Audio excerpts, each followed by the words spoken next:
अगर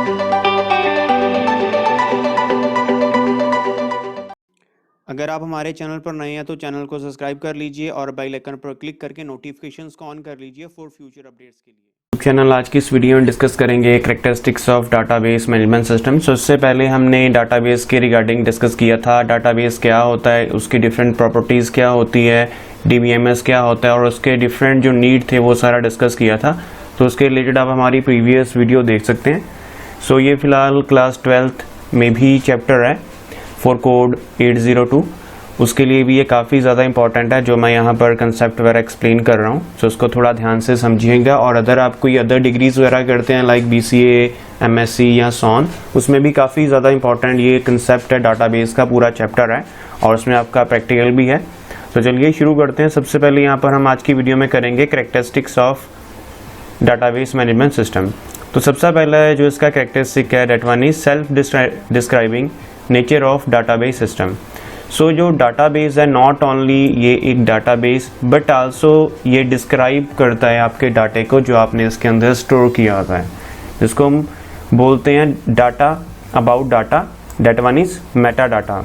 Meta data काफ़ी important term है जो पेपर में आती है और इसकी जो डेफिनेशन भी आती है। What is meta data? Meta data is data about data which can store database catalogue और डाटा डिक्शनरी, जिसकी हेल्प से आप डाटे को असेस कर सकते हैं। It contains the structure of the data and also the constraints that are imposed on the data. जो आपने कंसंट्रेंट्स वगैरह लगाया है, कंसंट्रेंट्स क्या होता है वो मैं आपको आगे एक्सप्लेन करूंगा, जिससे आपको और भी ज़्यादा ईजी हो जाएगा इसको समझना।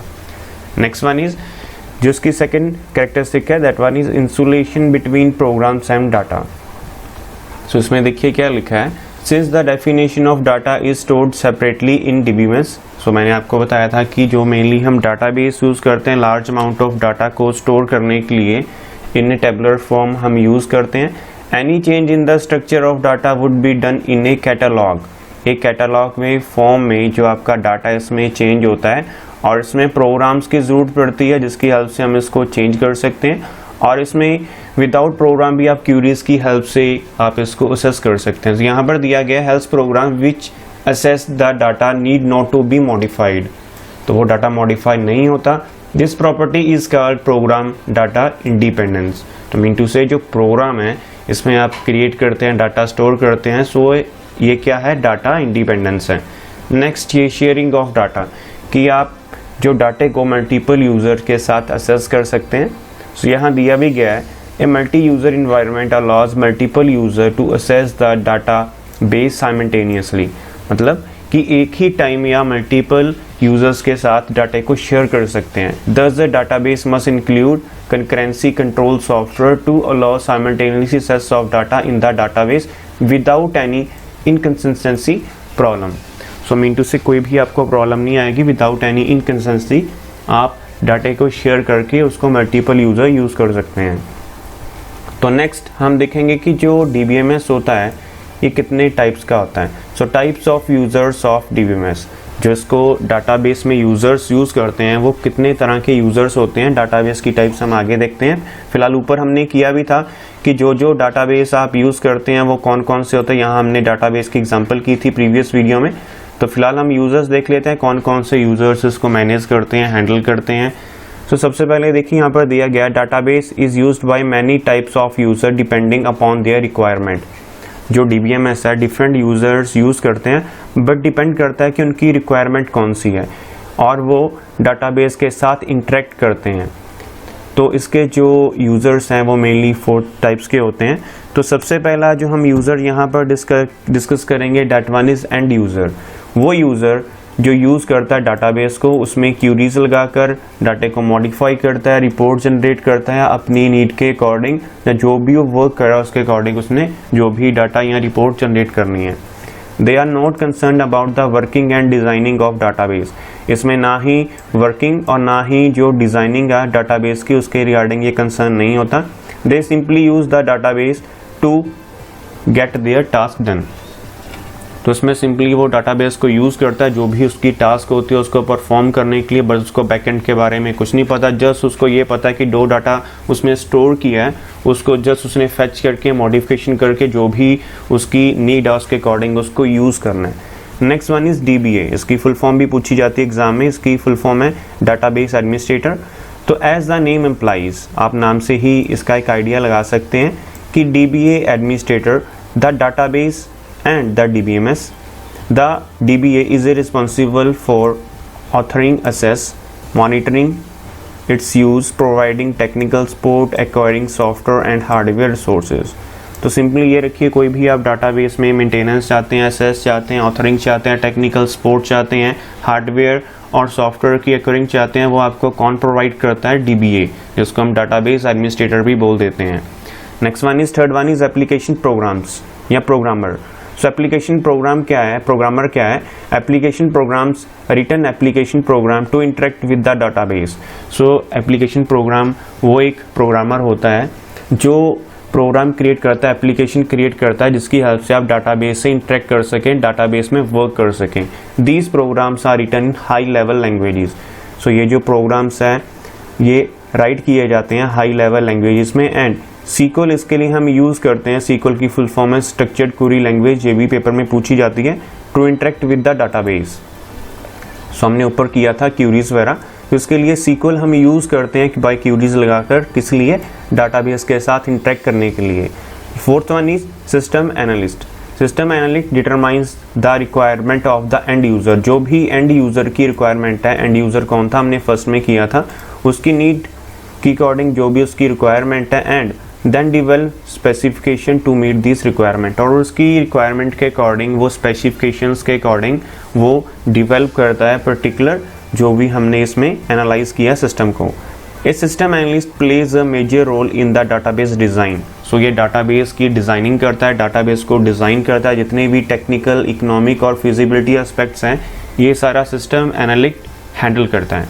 सो ये चार तरह के हमने डाटाबेस के यूज़र्स किए।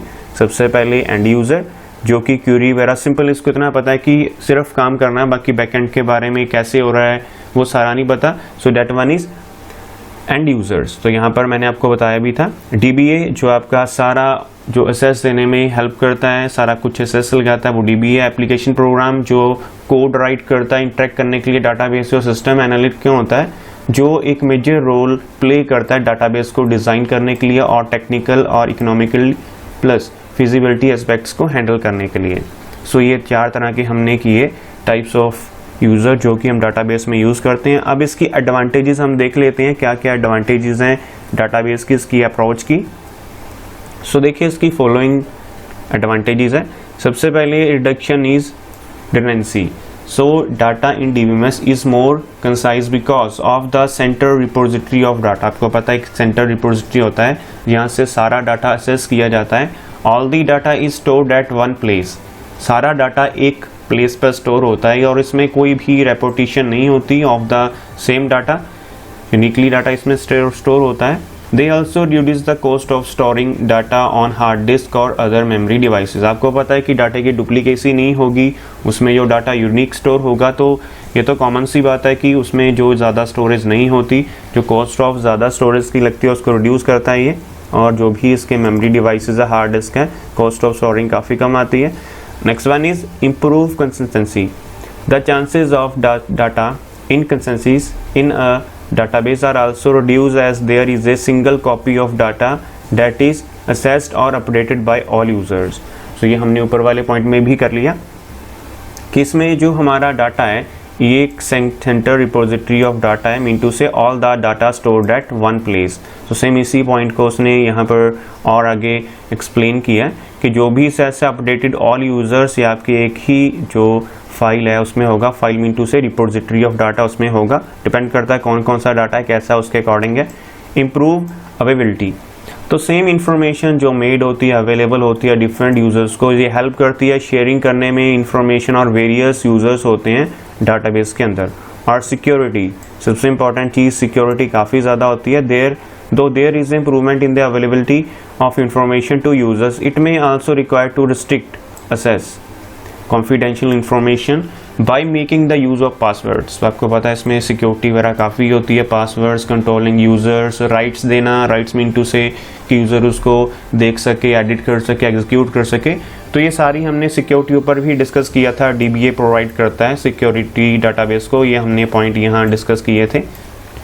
Next last one is user friendly. User friendly क्या है कि आप इसको ईजिली असेस कर सकते हैं, मॉडिफाई कर सकते हैं, डिलीट कर सकते हैं। सिंपली मैंने क्यूरीज बताया था, आप क्यूरीज की हेल्प से उसको एग्जीक्यूट कर सकते हैं। It reduces the dependency of users on computer specialist to perform various data related to operations in a database because of its users friendly interface. जो इसका इंटरफेस है यूज़र फ्रेंडली है, आप जस्ट इसको एग्जीक्यूट कर सकते हैं ईजिली। कोई ऐसी नहीं कि कंप्यूटर स्पेशलिस्ट ऐसा कुछ नहीं है। उसकी जो कॉस्ट है उसको रिड्यूस करता है डिपेंडेंसी को रिड्यूस करता है। Next, limitations of using DBMS approach. तो सबसे पहले देखिए उसकी 2 ही फिलहाल डिसएडवांटेजेस हैं। सबसे पहली इसकी कॉस्ट काफ़ी होती है। So the cost of implementing a database system is very high. It is a very time consuming process which involves analyzing user requirement, designing the database specification, writing application programs and also for providing training. So इसलिए इसकी काफ़ी ज़्यादा cost होती है और इसमें security तो बहुत ही ज़्यादा होती है। तो नेक्स्ट देखते हैं यहाँ पर सिक्योरिटी एंड रिकवरी ओवरहेड्स के बारे में भी बताया। Unauthorised access to a database can lead to threat to individual organization depend upon the data stored. Also the data must be regularly backup to prevent its loss due to fire, earthquakes. So ये तो चलिए जो natural hazards हैं तो उसके according इसका backup भी किया जाता है, यहाँ पर बताया गया है।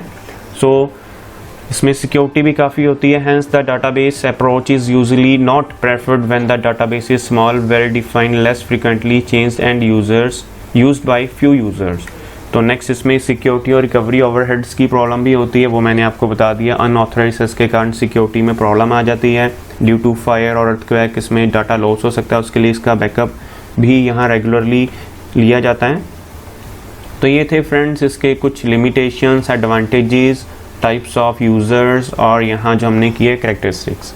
सो ये आज की वीडियो में हमने 4 टॉपिक्स किए जिसमें मैंने आपको सारा ये एक्सप्लेन किया। फिर भी आपको कोई पॉइंट समझ ना लगा हो वो आप कमेंट बॉक्स में कमेंट करके हमसे पूछ सकते हैं और साथ के साथ हमारे YouTube चैनल को भी सब्सक्राइब कीजिए सो डैट इन फ्यूचर जो भी लेटेस्ट अपडेट आएगा उसको नोटिफिकेशन आपको टाइमली मिलता रहे। नेक्स्ट की वीडियो में हम डिस्कस करेंगे मेल जो हमारा टॉपिक स्टार्ट होता है रिलेशनल डाटाबेस, जो हम इस पूरे जो भी चैप्टर में करेंगे उसका प्रैक्टिकल में क्या क्या आपने यूज़ करना है, टेबल्स वगैरह कैसे मैनेज करेंगे, ये मैं आपको सारा नेक्स्ट वीडियो में बताऊँगा। सो उसके लिए हमारे साथ जुड़े रहिए और वीडियो को हो सके तो फ्रेंड्स के साथ भी शेयर करिए so that they also know कि जो डाटाबेस है उसका जो मेन वर्किंग से पहले हमें क्या क्या पता होने चाहिए और क्या क्या जो इसके एडवांटेजेस, डिसएडवांटेज, कैरेक्टरिस्टिक्स और टाइप ऑफ यूज़र्स है इसके अंदर जो काम करते हैं कैसे कैसे वर्क करता है। So thank you friends for watching this video and for your valuable time.